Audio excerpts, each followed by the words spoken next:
Good evening, कैसे हैं? बढ़िया होंगे। आज से थोड़ा एक अलग है, फिजिक्स से संबंधित है और केमिस्ट्री से भी संबंधित है, तो दोनों मिक्स है। उसके बारे में एक क्वेश्चन है कि विद्युत धारा सिर्फ चालक के पृष्ठ यानी सतह को प्रभावित करता है। मतलब इसकी जो फ्लो होती है, विद्युत धारा की जो फ्लो होती है, जो करंट होता है, उसका प्रभाव कंडक्टर के यानी चालक के जो धातु बनी है मेटल की, उसके ऊपरी सतह पर होती है, उसके अंदर नहीं होती है। उसके अंदर इसकी क्षमता नहीं है कि करंट उसके अंदर है। यदि हम एक ड्रम बना लें और ड्रम को चारों तरफ से पैक करके किसी को उसमें ड्रम में डालकर विद्युत धारा प्रवाहित करें, तो उसके अंदर जो जीव रहेगा वो सेफ रहेगा। क्यों? चूंकि करंट जो फ्लो होती है सरफेस पे। तो एक वीडियो बनाने का मेरा मकसद ये है कि कैसे करंट सिर्फ मेटल के सरफेस पर ही फ्लो होता है, उसके अंदर उसकी कोई इफेक्ट नहीं होती है। तो इसके पहले आप लोगों ने एटॉमिक स्ट्रक्चर पढ़ा है। जैसे मान लीजिए मेरे पास एल्युमिनियम है, मेटल है, एल्युमिनियम मेटल है, और इसका मैंने एक ड्रम बनाया है और ड्रम के अंदर किसी को बैठा दिया और इलेक्ट्रिक बोर्ड से इसको जोड़ दिया, तो जो अंदर है उसको करंट नहीं लगेगा। इसका रीजन देखिए क्या होता है। मतलब ये हुआ कि किसी धातु पर विद्युत धारा उस धातु के सतह पर को प्रभावित करता है, उसके अंदर यानी प्रभावित नहीं करता है। तो चूंकि अब आइए, जैसे मान लीजिए धातु बनती है किसी एलिमेंट से, एलिमेंट बना है किसी एटम से, परमाणु से। तो जैसे मान लिया एल्युमिनियम है, इसकी एटॉमिक नंबर 13 होती है और इसकी इलेक्ट्रॉनिक कॉन्फ़िगरेशन 2 8 3 होता है। इसके आउटर सेल में 3 इलेक्ट्रॉन होते हैं। जैसे मान लीजिए जैसे स्ट्रक्चर बनाता हूं, ये आपका यहाँ पे आपका न्यूट्रॉन और प्रोटॉन है, ठीक। इसके आउटर सेल में 2 इलेक्ट्रॉन है, फर्स्ट सेल हो गया। फिर सेकंड सेल में आपके 8 इलेक्ट्रॉन हैं और थर्ड सेल में जो इसका आउटर सेल है, इसमें 3 इलेक्ट्रॉन हैं। यही तीनों अब इलेक्ट्रिक विद्युत धारा का प्रभाव इसी आउटर सेल तक ही रहेगा, जिसको हम बैलेंस सेल बोलते हैं। और यहाँ पर सेकंड इसके नीचे, इस लेयर के नीचे कहीं उसकी प्रभाव नहीं रहेगा, किसी को यहाँ पर किसी को प्रभावित नहीं करेगा, ठीक। तो अब यहाँ हो गया इसके वजह से, तो इसके वजह से ये हो गया आपका आउटर सेल। इस आउटर सेल में जो एल्युमिनियम है, इस पर एल्युमिनियम पे कौन सी चार्ज होती है? Positive charge. कितनी होती है? 3 होती है, 3 पॉजिटिव चार्ज होती है, ठीक है। अच्छा, तो इसी के वजह से इसका विद्युत धारा सिर्फ चालक के सतह यानी ऊपरी सतह यानी पृष्ठ को प्रभावित करता है। उसका मेन रीजन है, प्रभावित करने का मेन रीजन ये है क्योंकि इलेक्ट्रॉन तो सभी गतिशील अवस्था में है, और ये जो आउटर सेल का जो इलेक्ट्रॉन 3 इलेक्ट्रॉन हैं, ये तीनों इलेक्ट्रॉन जब वायर में, अभी तो यहाँ सब गतिशील करते हैं, गति अवस्था में है, जब एक सीधी रेखा में गति करते हैं, जब इसमें करंट फ्लो करेंगे तब ये सीधी रेखा में गतिशील हो जाते हैं। जब गतिशील हो जाएंगे, ये मान लीजिए आपका एल्युमिनियम है, तो इसमें विद्युत धारा प्रवाहित होती है। क्या होती है? विद्युत धारा यानी करंट इसमें फ्लो होती है। तो ये हमारा रीजन ये हो गया। तो ये फिगर बनाने का मेन मतलब यही है कि ये जो इलेक्ट्रॉन फ्लो हो रहे हैं, किसी मेटल के कंडक्टर के आउटर सेल पर यानी ऊपरी सतह पर और उसके अंदर इनकी असर नहीं होती है, इनका मेन रीजन यही है कि जो आउटर सेल में इलेक्ट्रॉन्स होते हैं वही इलेक्ट्रॉन जब गतिशील अवस्था में आ जाते हैं। अब वो गतिशील अवस्था में कैसे आते हैं? या तो हम सौर ऊर्जा दें या हम उनको हीट ऊर्जा दें या विद्युत ऊर्जा दें यानी सेल ऊर्जा दें, बैटरी की सेल दें। तो जब देते हैं तो क्या होता है,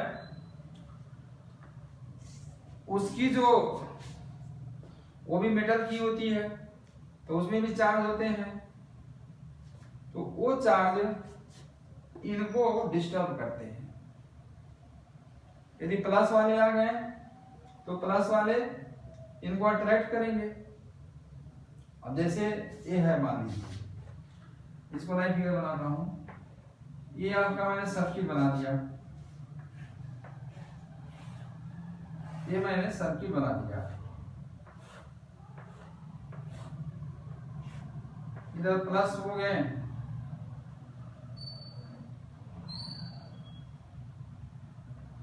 चलिए इधर प्लस हो गया, इधर माइनस हो गया, ठीक। अब देखिए क्या होता है, उल्टा हो गया है, इसको इधर बना दे, इधर माइनस जोड़ दिया, इधर प्लस जोड़ दिया, तो ये प्लस वाला हो गया, ये माइनस हो गया। अब देखिए जब एक हम जानते हैं कि विद्युत धारा इलेक्ट्रॉन के विपरीत दिशा में चलती है या इलेक्ट्रॉन विद्युत धारा के विपरीत दिशा में चलते हैं।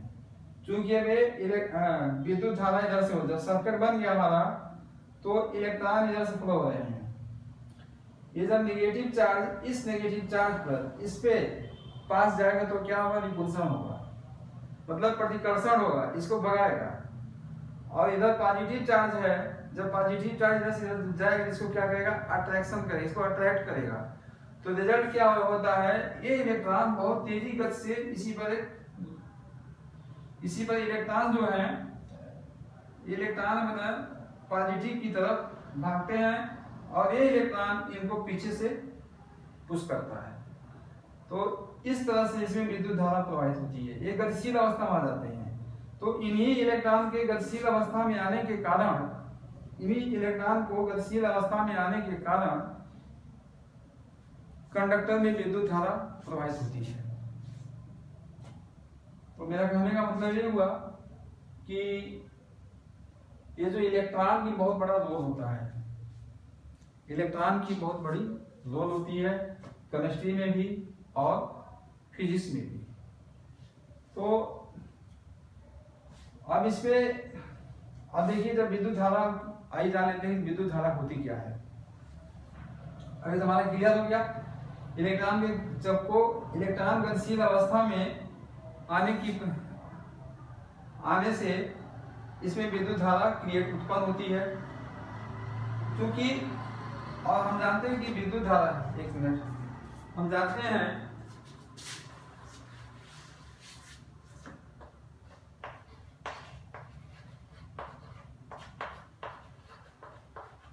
विद्युत धारा I इक्वल होता है Q/T के, और Q इक्वल टू यानी के, Q इक्वल टू हो गया यानी के। तो इसमें कितने इलेक्ट्रॉन्स हैं, 3 इलेक्ट्रॉन्स हैं। इसी तरह से हजारों एटम हैं, मिलियन एटम हैं, जो वायर बनती है तो उसमें मिलियन इलेक्ट्रॉन्स हो जाते हैं।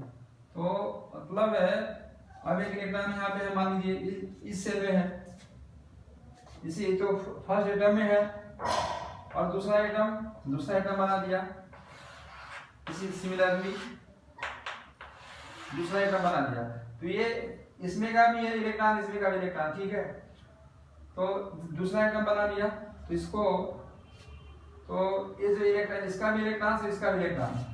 तो कहने का मतलब ये हुआ कि कैसे, कि जैसे इसकी एटॉमिक मास मान लीजिए एल्युमिनियम की 26 होती है, तो 26 ग्राम में एल्युमिनियम में कितने इलेक्ट्रॉन पाए जाएंगे, 3 इलेक्ट्रॉन पाए जाएंगे। 26 ग्राम एल्युमिनियम में 3 इलेक्ट्रॉन पाए जाएंगे। लेकिन ये तो बहुत होते हैं, तार तो इसकी वेट जो केबल की होती है वो तो किलोग्राम में होती है, तो उसी तरह से 26 ग्राम के कितने 1 किलोग्राम की वायर बनाना हो तो बहुत से एटम यूज हो जाएंगे। तो डीपली जाने की बात नहीं है, बस हम इलेक्ट्रॉन तक हम रहते हैं। आइए देखते हैं। तो हमारा ये हो गया, तो यूज कंडूम या नहीं हो गया, ठीक है। तो हमारा क्या डिफिनेशन बना, मतलब है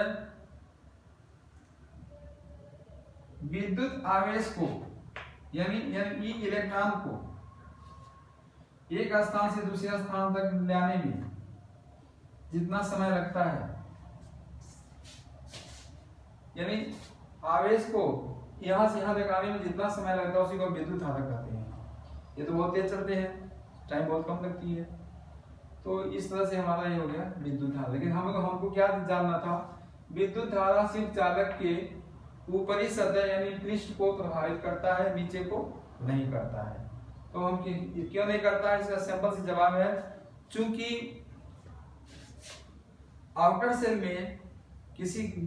सेल में खास तौर के मेटल में जिसके आउटर सेल की वैलेंसी 1 2 3 होती है, यानी आउटर सेल में 1 2 3 इलेक्ट्रॉन पाए जाते हैं, इन पर एक पॉजिटिव चार्ज होता है क्योंकि इलेक्ट्रॉन को डोनेट करते हैं। तो ये भी वही इलेक्ट्रॉन ने डोनेट किए इसको, जो कि ये विद्युत धारा क्रिएट किया, ठीक।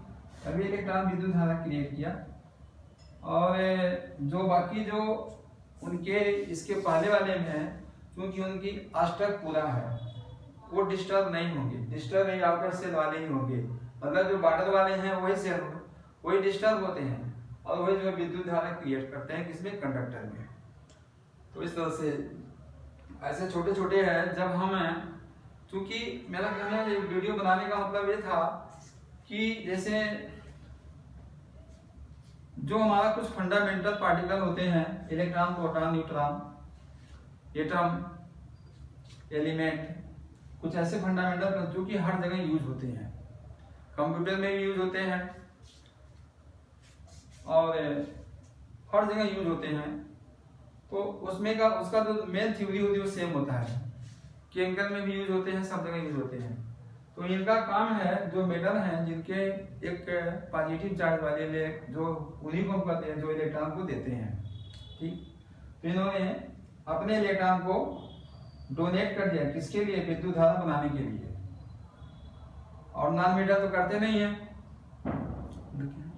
चूंकि क्यों नहीं करते हैं, भाई देखिए, जैसे मान लीजिए नॉन मेटल क्लोरीन है, नॉन मेटल हमारा Cl है, इसमें 17 होता है, तो 2 हो गया, 8 हो गया, 7 हो गया।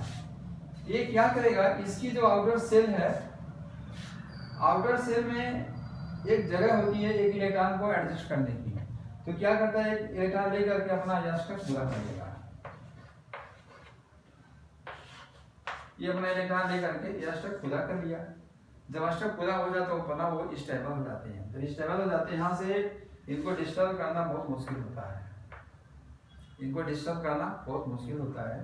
तो इस करके इस वजह से जो नॉन मेटल होती है इंसुलेटर की काम करते हैं, इस पर इलेक्ट्रॉन असर करेगा। इलेक्ट्रॉन असर नहीं करेगा तो इनके कंडक्टर में, इनके मेटल में कोई विद्युत धारा प्रवेश नहीं करेगी, इसलिए इनको हम इंसुलेटर की तरह नॉन मेटल को यूज करते हैं।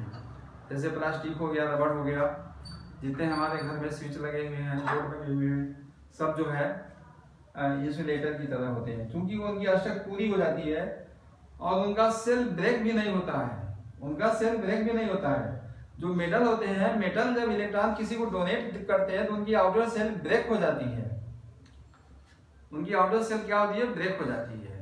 तो उसमें लेकिन इनकी आउटर सेल ब्रेक नहीं होती है, क्यों, क्योंकि इनकी अष्टक पूरा रहता है।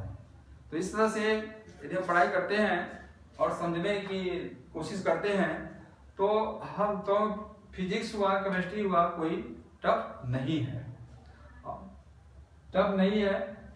और बड़े आराम से हमें समझ में आ जाएगी। यदि हमारी वीडियो आप लोगों को अच्छी लग रही है, पसंद आ रही है तो लाइक करिए, सब्सक्राइब करिए, कमेंट लिखिए और इसमें कोई कुछ क्वेश्चन पूछना हो या इसके बारे में बहुत कुछ जानकारी चाहिए तो अलग से वीडियो में बनाने की कोशिश करूँगा। Thank you.